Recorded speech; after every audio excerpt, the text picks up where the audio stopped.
وما خلقت الجن والإنس إلا ليعبدون.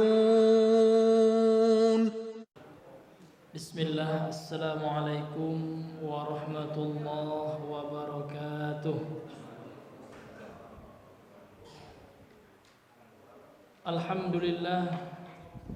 الحمد لله رب العالمين والعاقبة للمتقين ولا عدوان إلا على الظالمين. أشهد أن لا إله إلا الله وحده لا شريك له وأشهد أن محمدا عبده ورسوله. اللهم صل وسلم وبارك على هذا النبي الكريم محمد وعلى آله وأصحابه وسلم تسليما كثيرا. أما بعد، قال الله تعالى في القرآن الكريم: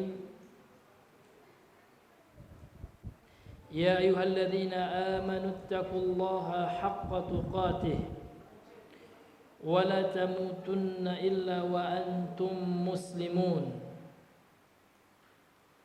Ma'asyiral muslimin, jamaah salat maghrib rahimani wa rahimakumullah.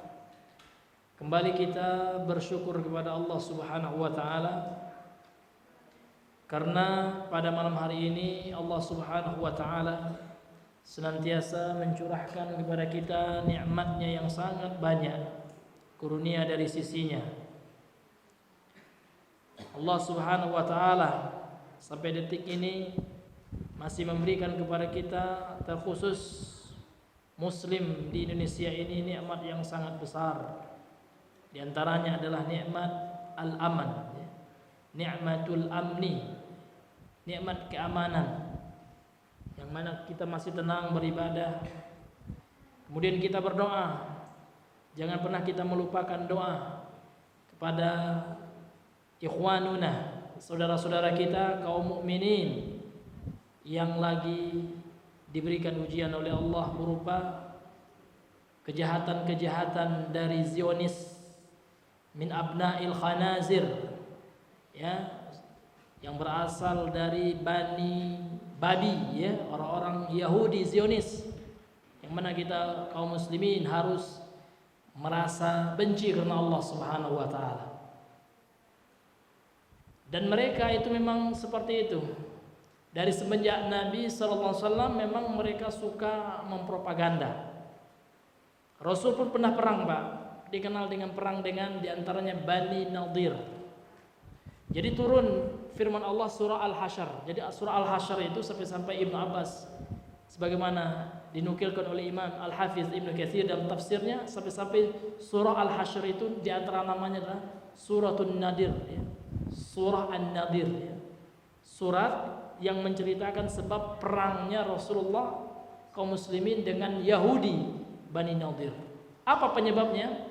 Di antara penyebabnya adalah mereka ingin mengasut Pak, ya, mengadu domba, memana-manasi, memprovokasi orang-orang kafir Quraisy waktu itu untuk mengusir Nabi, menyakiti Nabi, ya, membunuh Nabi sallallahu alaihi wasallam. Demikian pula orang Yahudi itu sekarang, Zionis, ya, yang di Israel itu. Mereka mempropaganda, menuduh kaum muslimin sebagai teroris, padahal mereka lah teroris yang sebenarnya. Tidak akan ada asap tanpa api, gitu. Kenapa mereka Allah berikan sekarang, ya, timpakan oleh Allah azab bagi mereka, porak-poranda mereka, ya, karena ulah mereka. Sehingga Yahudi Bani Nadir itu pernah Allah keluarkan melalui kaum muslimin. Allah hancurkan mereka, sebagaimana firman Allah dalam surah Al-Hasyr ayat yang kedua, "Walladzi akhrajal ladzina kafaru min ahlil kitabi li awwalil hasyr ma dhanantum ay yakhruju wa dhannu annahum mani'atum husunuhum min Allah fa'atahumullahu min haitsu lam yahtasibu wa qazafa fi qulubihim ru'b." yukhribuna buyutahum biaydihim wa aydil mu'minin fa'tabiru ya ulil absar. Kata Allah Subhanahu wa taala, "Walladzi akhrajal ladzina kafaru." Allah lah, dialah Allah yang telah mengeluarkan orang-orang kafir. Siapa? Min ahlil kitab. Dari ahlul kitab, Yahudi, yaitu Yahudi Bani Nadir ya. Li awwalil hasyr, pada pengusiran yang pertama. Ya, diusir mereka, ya Allah timpakan azab sebagaimana orang-orang Yahudi sekarang itu adalah Allah ya menimpakan azab bagi mereka melalui tangan-tangan kaum muslimin. Ya. Mereka menganggap mereka kuat, ya kan? Bahkan kata Allah, "Ma dhanantum ayakhruju," ya, kalian wahai orang-orang muslim, ya, orang-orang mukmin, ya tidak menyangka mereka itu akan kalah, akan keluar meninggalkan kampung-kampung mereka, dan mereka pun tidak menyangka, mereka tidak mengira, mereka menyangka bahwasanya pertahanan mereka itu bisa melindungi mereka dari azab Allah. Namun fa'atahumullah, Allah mendatangkan azab bagi mereka min haitsu lam yahtasibu, ya tanpa mereka sadari.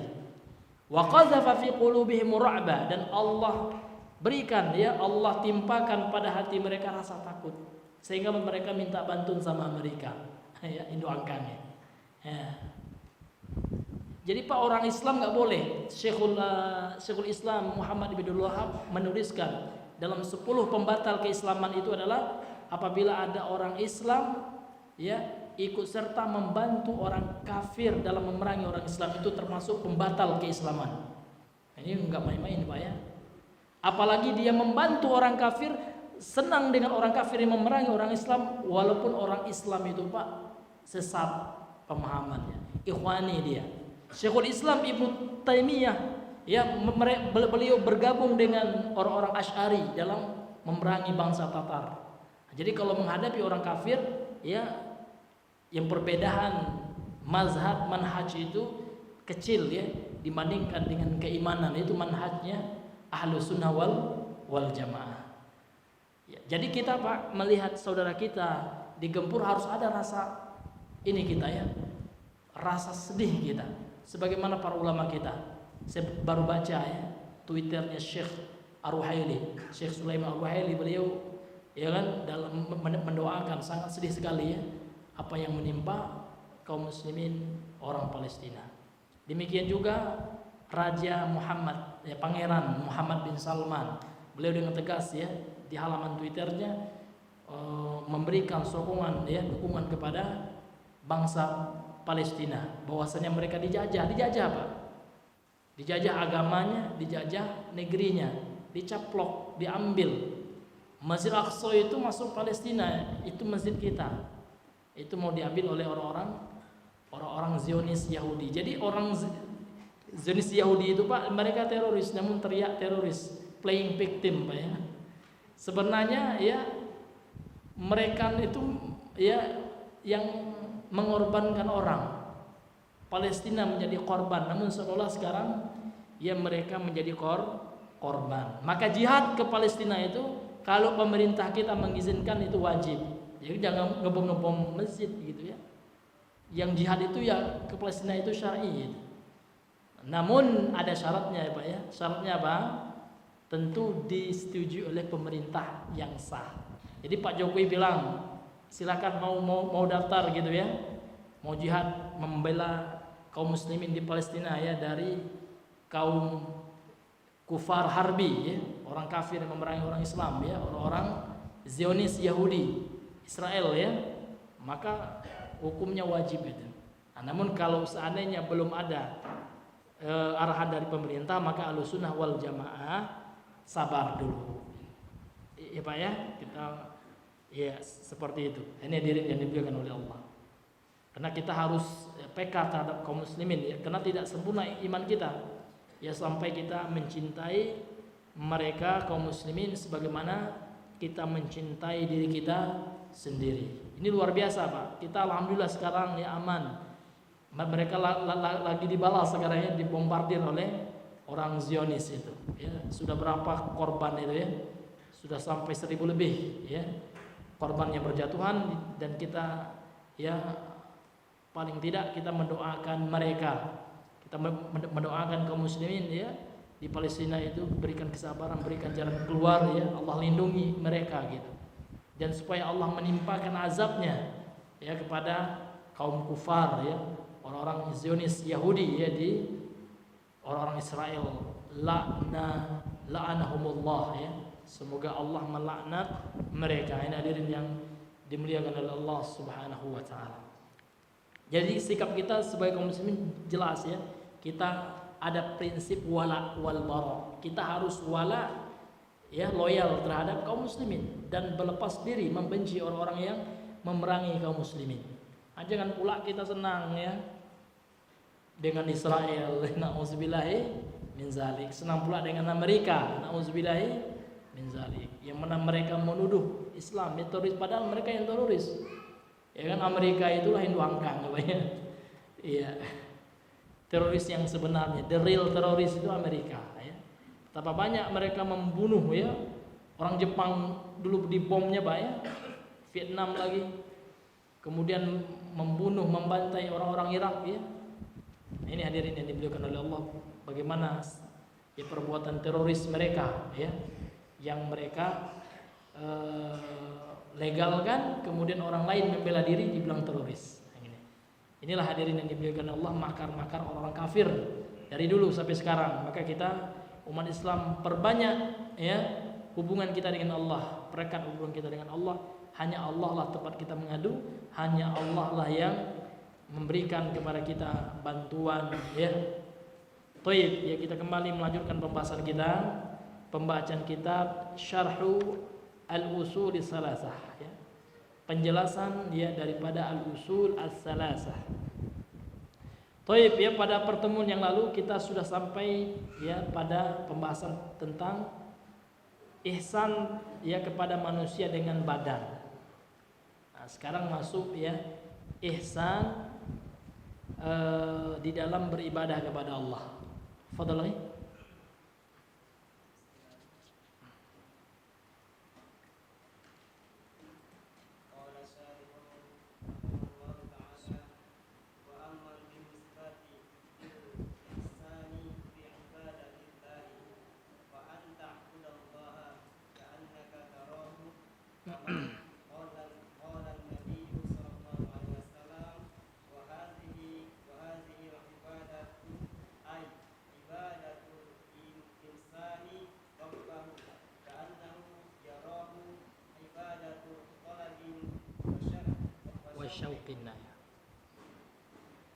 Ya, qala al-syarihu rahimahullahu taala.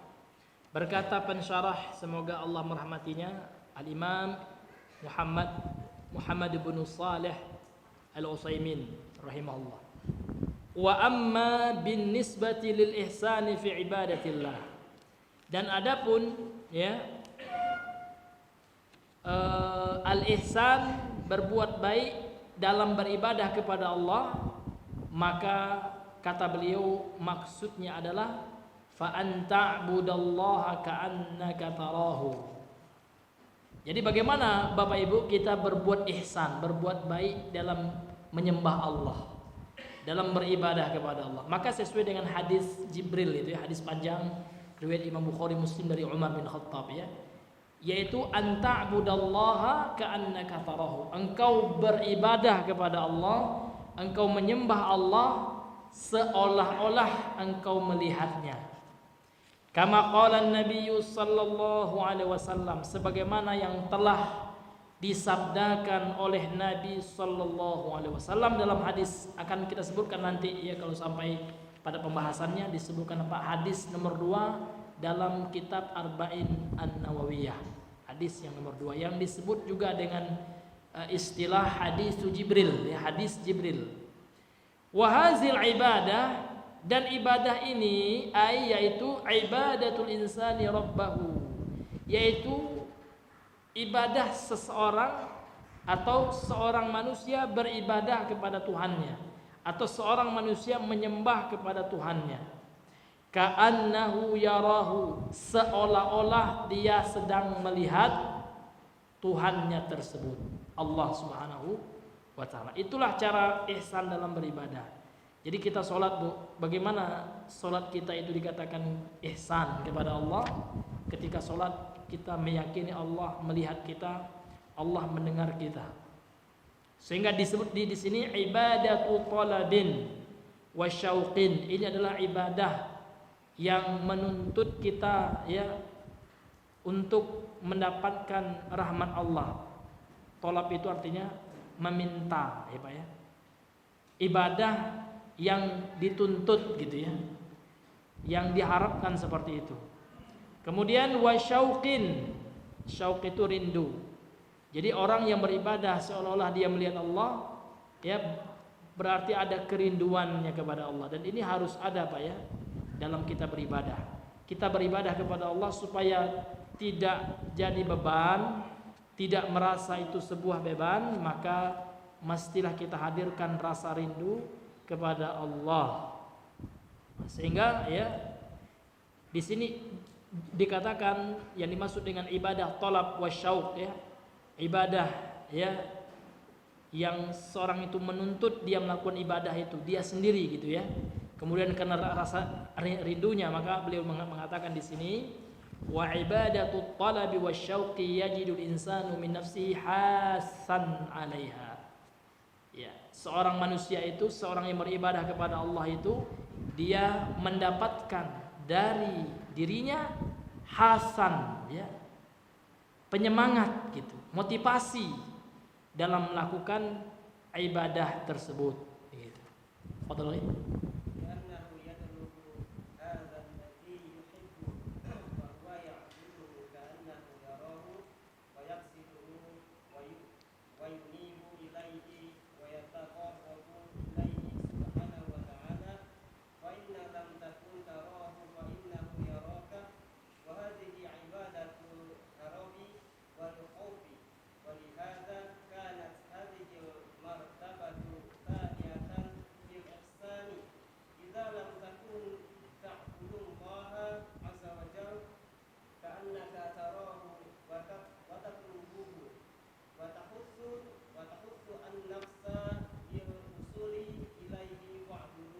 Fa'budhu ya fil amr ya ka'annahu huwallazi yaraka fata'buduhu ibadata khaifin minhu haribin min 'adzabihi wa 'iqabihi wa hadhihi darajati 'inda wa hadhihi darajatu ya wa hadhihi darajatu ya darajatu 'inda arbabis suluki adna minat darajatil ula.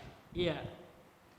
Jadi apa yang dimaksud dengan ibadah tolab? Tolab itu Pak artinya menuntut gitu ya. Tolabal ilm misalkan, menuntut ilmu gitu ya.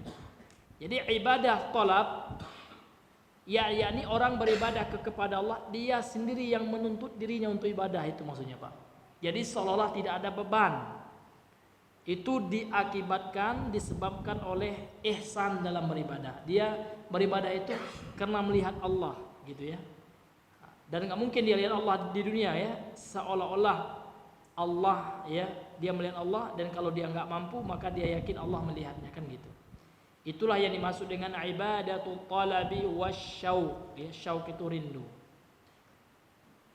Li'annahu yatlubu hadzal ladzi yuhibbuhu ya, karena seseorang yang beribadah itu ya, dialah yang menuntut ibadah itu ya, karena dia mencintainya gitu. Karena dia mencintai yang dia ibadahi, dia mencintai Allah ya. Fahuwa ya'buduhu ka'annahu yarahu, dan dia beribadah kepada Allah, menyembah Allah ka'annahu, seolah-olah dia yarahu, sedang melihat, menyaksikan Allah Subhanahu wa ta'ala. Jadi Bapak Ibu, kalau seandainya kita beribadah ini ya, kita sendiri yang tergerak hati kita ya Pak ya, tanpa ada beban, berarti insya Allah Pak sudah masuk pada level ihsan ini. Jadi level ihsan ini Pak, orang beribadah itu ya tidak ada beban lagi, tidak ada berat. Bahkan dia tidak beribadah, dia merasa sangat rugi atau sangat tersiksa hatinya. Misalkan dia telat sholat, dia tersiksa gitu Pak ya, atau ada ibadah-ibadah rutinnya yang dia tinggalkan. Misalkan terbiasa baca Quran, zikir pagi petang, nggak zikir, dia merasa tersiksa. Dia merasa sesuatu yang sangat berat menimpanya ketika meninggalkan ibadah. Berarti dia sudah memasuki level ihsan ini. Karena level ihsan ini walladzi yatlubuhu, dia sendiri yang menuntut, meminta untuk beribadah tersebut gitu. Tanpa ada beban. Karena memang dia betul-betul merasakan Allah yang melihatnya ketika beribadah tersebut. Ini. Sehingga di sini dikatakan fayaksiduhu, dialah yang memaksudkan ibadah itu kepada Allah. Wa yunibu ilaih, dan dialah kembali yang kembali kepada Allah Subhanahu wa taala. Wa yataqarrabu ilaihi subhanahu wa ta'ala, dan dia mendekatkan diri kepada Allah. Fa illam takun tarahu, maka kalau seandainya engkau tidak mampu melihatnya, yakni melihat Allah, fa innahu yaraka, maka ketahuilah sesungguhnya Allah melihat engkau. Inilah yang disebut dengan wahadhi ibadatul harabi wal khaufi. Inilah ibadah orang-orang yang lari. Harab itu Pak, lari kepada Allah, kabur gitu Pak ya. Namun beda dengan kabur dari manusia kita. Kalau kabur kepada Allah, kita mendekat kepada Allah. Wal khaufi, dan ibadah kena dorongan rasa takut kepada Allah Subhanahu wa taala. Dan harus ada Pak, harus ada rasa hub mahabbah, rasa cinta dan rasa khauf. Dan ini ulama menyebutkan di antara rukun ibadah. Jadi dalam ibadah kita itu apa motivasi kita, itu maksudnya. Yang pertama rasa cinta. Jadi kita beribadah kepada Allah dorong oleh rasa cinta kita kepada Allah. Kenapa? Bagaimana cara memunculkan rasa cinta ini Pak? Bagaimana memunculkan rasa cinta kita kepada Allah? Dengan merenungi, mentadaburi nikmat Allah yang banyak yang telah Allah berikan kepada kita.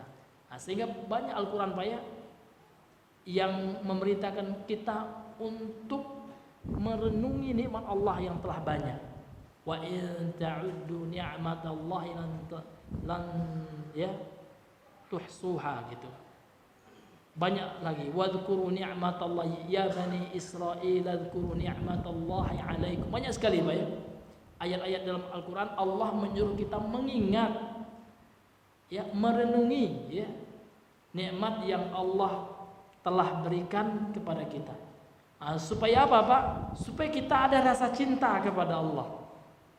Karena kalau seandainya kita sudah merasakan banyak ternyata nikmat Allah kepada kita, maka sudah sepantasnya kita bersyukur dengan cara menjalankan perintah Allah.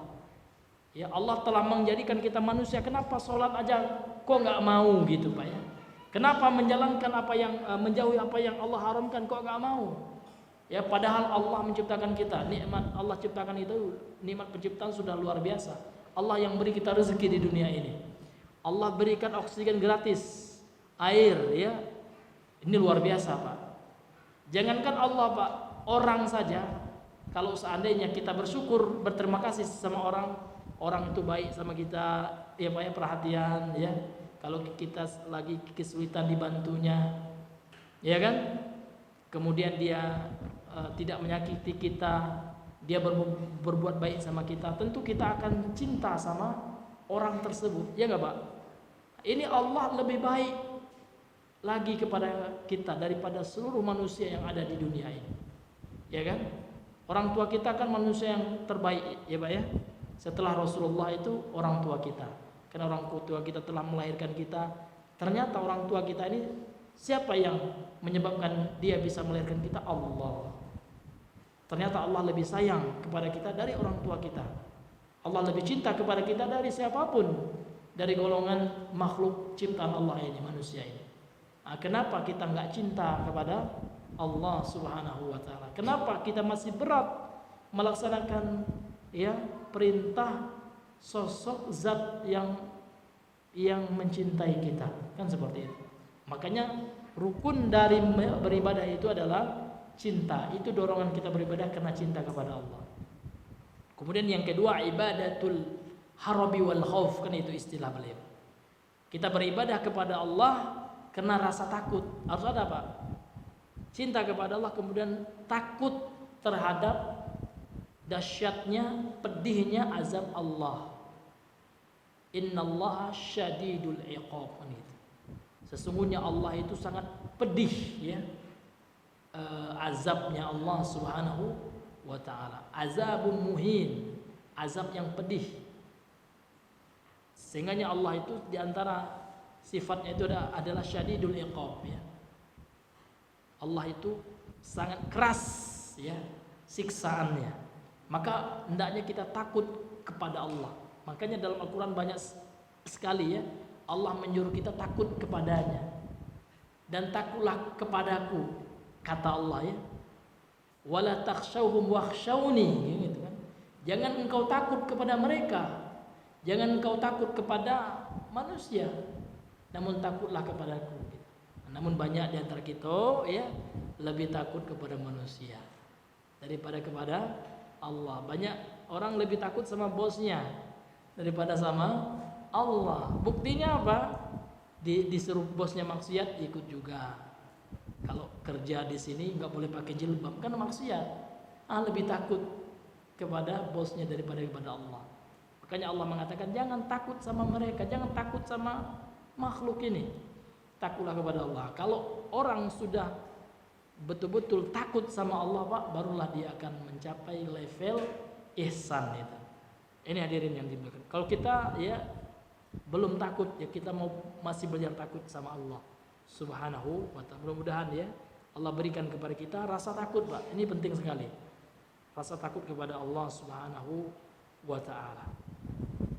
Walihada kanat hadhil martabatu tsaniyatan fil ihsan, ya. Maka, ya, kedudukan ini adalah kedudukan yang kedua dalam ihsan, itu rasa takut kepada Allah. Idza lam takun ta'budullaha, kalau seandainya engkau tidak beribadah kepada Allah Azza wa Jal, ka'annaka tarahu wa tatlubuhu, seolah-olah engkau sedang melihatnya dan sedang menujunya, wa tahussun nafsa lil wusuli ilaih, dan engkau memotivasi, mendorong jiwamu untuk senantiasa sampai kepadanya.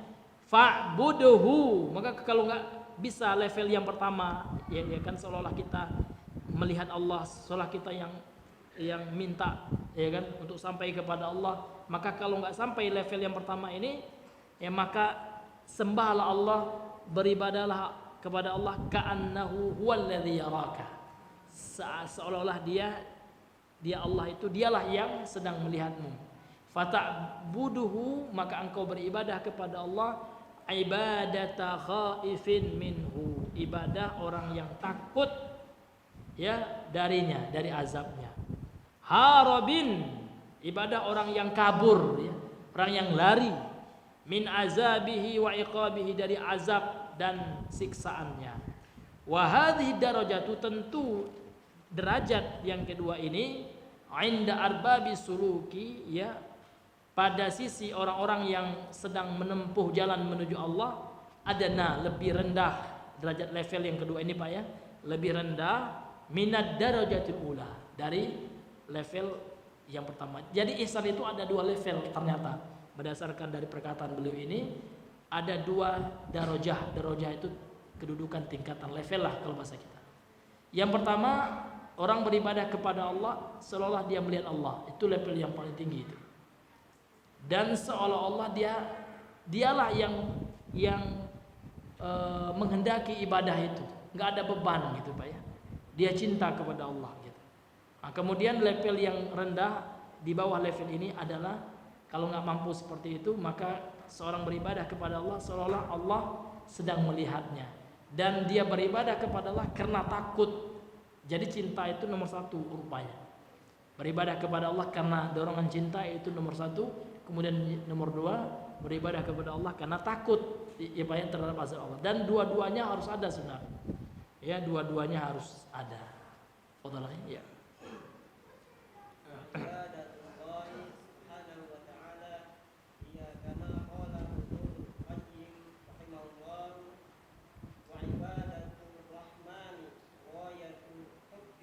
Ghayata hubbihi.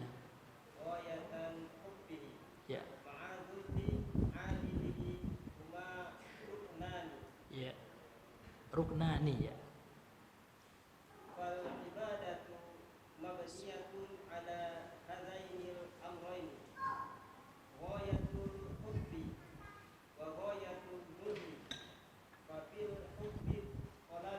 At-talab. Fa fil hubbi at-talab ya. Ya.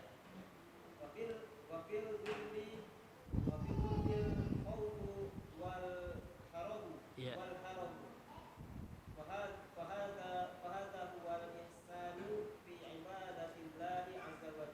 Iya. Jadi ada faidah ini Pak ya. Beliau menukilkan faidah dari Imam Ibnul Qayyim rahimahullah. Imam Ibnul Qayyim. Jadi Imam Ibnul Qayyim ini Pak buat, kalau bahasa kita pantun, kalau bahasa Arab manzumah atau syair ya. Jadi ada pantun beliau itu judulnya Manzumatun Nuniyah. Pantunnya huruf terakhirnya huruf nun semua gitu. Jadi ini ada berapa bait lupa saya, tapi ini luar biasa, bagus sekali Pak ya. Beliau bahas tentang akidah, tentang masalah tauhid, ya kan, manhaj gitu, masalah kaidah ibadah gitu. Kemudian Syekh Muhammad bin Shalih Al-Utsaimin, dia Syekh Utsaimin ada syarah beliau, ada kitab beliau syarah Manzumah An-Nuniyah yang ditulis oleh Imam Ibnu Qayyim. Ini termasuk bait dari puisi yang diakhiri oleh huruf nun semuanya ini Pak. Kemudian beliau mengatakan wa ibadatullah subhanahu wa ta'ala, dan beribadah kepada Allah subhanahu wa ta'ala, hiya kama qala Ibnu Qayyim, sebagaimana yang telah disebutkan oleh Al-Imam Ibnu Qayyim ya dalam manzumah beliau ini, wa ibadatur rahmani ghayata hubbihi ma'a dhulli 'abidi huma ruknani gitu ya. Dan beribadah kepada Ar-Rahman. Ar-Rahman ini salah satu nama Allah nih, Asmaul Husna nih. Kepada zat yang maha pengasih, itu Allah. Dengan apa kita beribadah? Yang pertama, ghayata hubbihi, dengan memaksimalkan rasa cinta kepadanya. Ghayah itu artinya Pak, tingkatan paling atas, paling maksimal, itu ghayah. Jadi beribadah kepada Allah itu dengan apa? Ya, yang pertama dengan memaksimalkan rasa cinta kepada Allah. Betul-betul kita itu nyembah Allah karena rasa, ya Allah, karena saya ini cinta sama Allah, karena kebaikan Allah yang sungguh terlalu banyak kepada kita. Ma'azulliya, kemudian disertai dengan ketundukan. Zul itu Pak, tunduk patuh, masuk makna zul itu ya. Iya. Abidihi, sebagai hambanya. Jadi beribadah kepada Allah itu dengan memaksimalkan rasa cinta kepada Allah, kemudian dengan memaksimalkan rasa tunduk, rasa patuh sebagai budaknya Allah, sebagai hambanya Allah. Sehingga beliau mengatakan di akhir baitnya ini, huma ruknani. Ini adalah dua rukun ibadah ini ya, kepada Allah Subhanahu wa taala. Kemudian Al-Imam Ibnu Utsaimin mengatakan, fal ibadatu mabniyatun ala hadainil amrain ya. Dan ibadah itu dibangun di atas dua hal ini. Jadi kalau kita ingin ibadah kepada Allah, baik itu ingin sholat Pak ya, ibadah apapun, ibadah qalbiyah, ibadah qauliyah, fi'liyah, ibadah hati, ibadah berupa perkataan, kita mau zikir sama Allah harus didorong dengan rasa cinta Pak. Sehingga kita zikir itu Pak enggak karena riya, enggak karena manusia. Zikir kita karena kita cinta sama Allah, karena kita ingin bersyukur kepada Allah. Siapa orang yang sudah mempraktikkan ini, yang sudah mengaplikasikan ini? Tentu Rasulullah. Lihat Rasulullah Bapak Ibu ya, sholat malam beliau sampai pecah kakinya, bengkak kaki beliau ya, sampai istri beliau perhatian, ya Rasulullah ya, engkau itu adalah utusan Allah, qad ghafarallahu laka min dhanbika ma ta'akhkhara wa ma taqaddama wa ma ta'akhkhar. Ya, Allah telah mengampuni dosamu yang telah lalu yang akan datang. Kemudian surga sudah pasti untuk Rasulullah. Namun kenapa masih semangat ibadah? Maka jawaban Nabi apa? Afala akunu abdan syakura. Aku ini ingin menjadi hamba yang berterima kasih, yang bersyukur kepada Allah. Jadi rasa syukur itu timbul, Pak. Kenapa, Pak? Karena rasa terima kasih kepada Allah. Karena kita merasa Allah sudah banyak ngasih rezeki sama kita. Maka timbullah rasa syukur kepada Allah Subhanahu wa taala. Dan syukur itu juga tidak hanya sebatas di lisan. Banyak orang kita bersyukur sama Allah. Ya ternyata dia nggak sholat subuh. Itu bukan syukur, Pak. Itu syukur orang munafik, ya. Karena syukur itu dengan lisan, dengan hati, dan dengan perbuatan. Ya. Dengan perbuatan dia jalankan perintah Allah, itu bersyukur itu. Kita nggak maksiat sama Allah, kita nggak berzina. Ya Pak ya, itu syukur. Berarti kita sedang bersyukur sama Allah. Sekarang kan nggak, Pak ya. Perzinaan sekarang nauzubillah. Ya. Perselingkuhan di mana-mana, Pak. Kalau kita lihat berita-beritanya seperti itu. Iya, itu fakta yang tidak bisa kita menutup mata gitu. Namun yang sunnah seolah aib. Ya. Makanya kalau seandainya nafsu kita itu spanningnya tinggi, Pak. Ini mohon maaf, ya, Pak ya. Maka daripada selingkuh sudah wajib bagi orang seperti itu ta'addud, poligami wajib baginya. Kenapa? Kalau nggak poligami, misalnya, Pak Ustadz, kalau saya nggak poligami Pak Ustadz, saya akan berzina nih Pak Ustadz. Bagaimana solusinya? Maka Bapak wajib hukumnya poligami. Wajib. Kalau nggak poligami berarti selingkuh, berzina, ya kan? Maksiat, maka wajib, Pak ya. Ada kasus seperti itu, ada, Pak.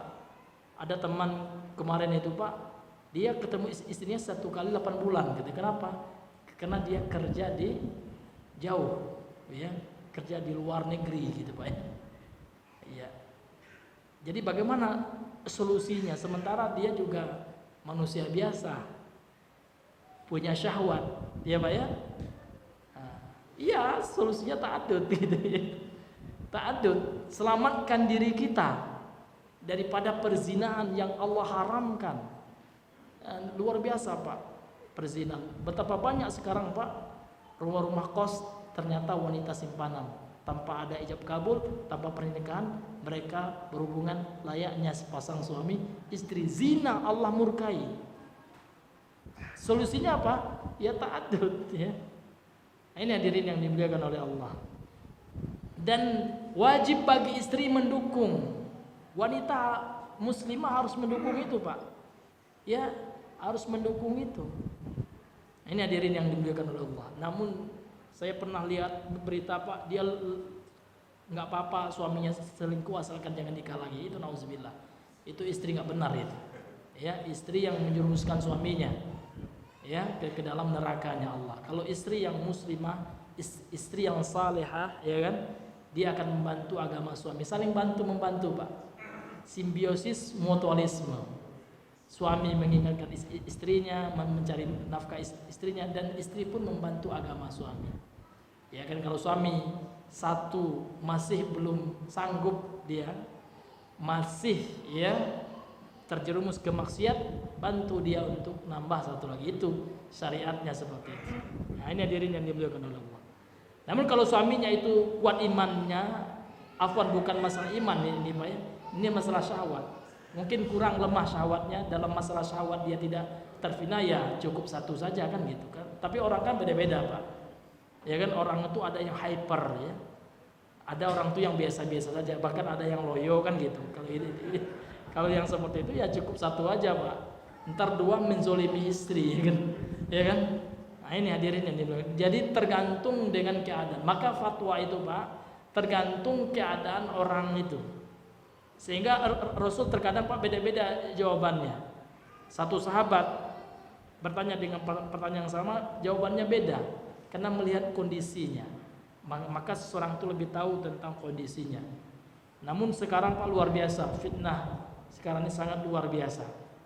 Tentu kita lebih tahu ya tentang kondisi diri kita pribadi. Iya, kemudian kita kembali melanjutkan ya.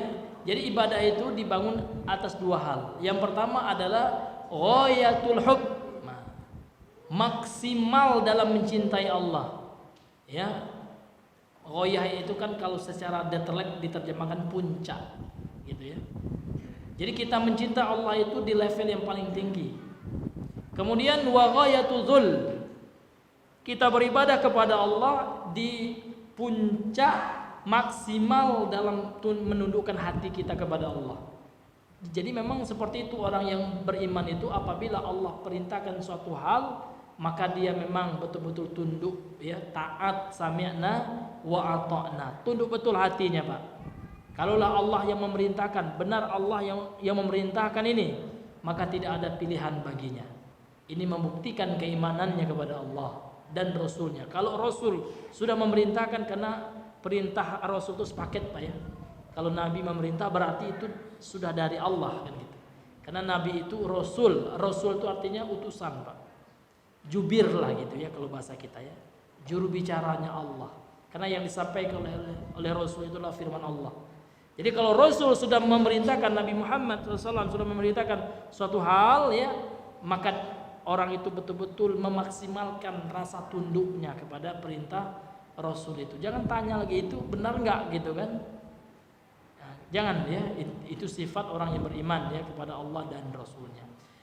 Fa fil hubbi at-talabu, di dalam rasa cinta kepada Allah maka ini akan menggerakkannya untuk mencari, menuntut ibadah itu kepada Allah. Artinya dia sendiri yang tergerak hatinya, ya tidak ada paksaan lagi. Nah, itu. Wa fi dhulli al-khauful harab ya.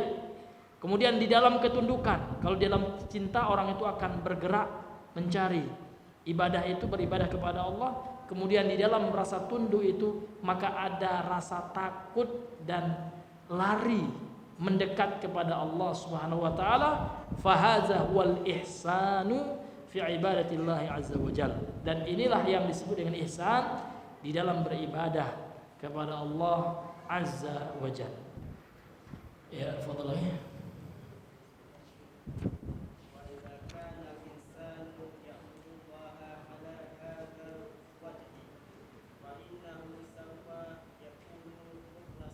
Mukhlis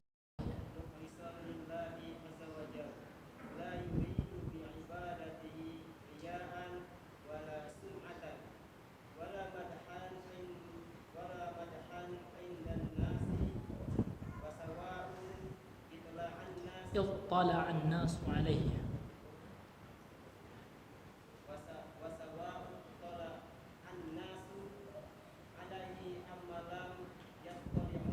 أم لم نعم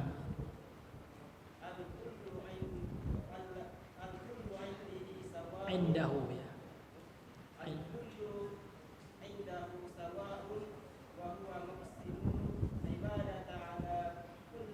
ibadati boleh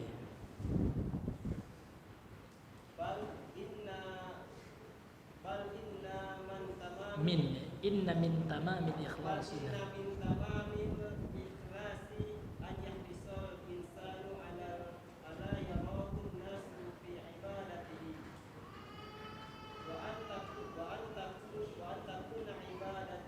ibadatuhu ya. Nah, khalas nah.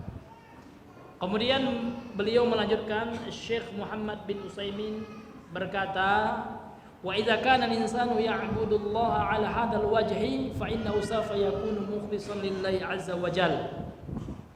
Kalau seandainya manusia beribadah kepada Allah dengan cara ini. Nah, dengan cara apa? Yang beliau maksud, Pak? Dengan dua hal ini. Dengan memaksimalkan rasa cinta kepada Allah, kemudian dengan apa? Memaksimalkan rasa tunduk kepada Allah. Ya, tunduk membuahkan takut gitu. Membuahkan rasa kabur ya, mendekat kepada Allah. Jadi kalau orang beribadah dengan cara itu Pak, fa innahu sawfa yakunu mukhlishan, maka dia akan menjadi orang yang ikhlas. Maka ini kunci ikhlas itu ternyata. Jadi bagaimana supaya ikhlas, kan banyak kita bertanya-tanya tentang bagaimana supaya ikhlas. Beribadahlah kepada Allah dengan rasa cinta kepadanya. Maksimalkan rasa cinta kepada Allah. Bagaimana lagi? Tunduklah kepada Allah dengan rasa takut kepada Allah. Orang akan ikhlas. La yuridu bi'ibadati riya'an, dia tidak akan menghendaki, tidak akan menginginkan dengan ibadahnya itu riya, pingin dilihat oleh orang. Wala sum'atan, ya pingin didengar oleh orang. Wala madahan, pingin dipuji oleh orang. Indan nas, ya pada manusia. Jadi kalau seandainya dia beribadah kepada Allah dengan memaksimalkan rasa takut dan rasa cinta kepada Allah, maka insya Allah tidak akan ada lagi riya, sum'ah, dan minta dipuji oleh manusia. Sawaun ittala'an nasu alaih, baik manusia melihat kepadanya, amlam yattali'u, atau manusia enggak melihatnya.